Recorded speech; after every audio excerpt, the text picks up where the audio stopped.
მერე იყო უკვე მაგაზე დიდი დანა მონკავშირი ერქვა და მონკავშირი როგორ რაღაცა იყო მაგის იმასაც ვიპოვნი სურათს ბატონო დავით და ამოვაგდებ რა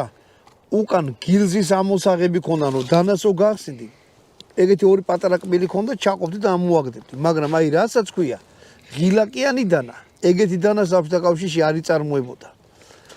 ამიტომ ციხეში ვინც ისხდა ანუ არ ვიცი ხლა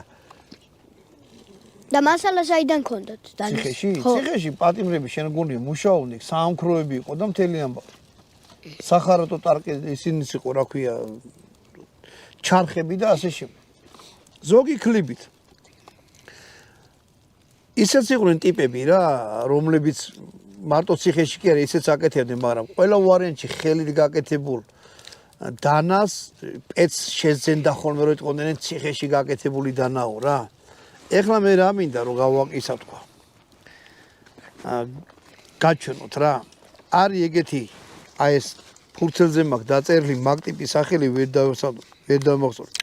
რალფ ტორნბელი აი ესეთი ტიპი იყო სპაიდერკო თუ გაგიგონიეთ მუშაობდა სპაიდერკოს ფირმაში ეს რალფ ტორნბელი და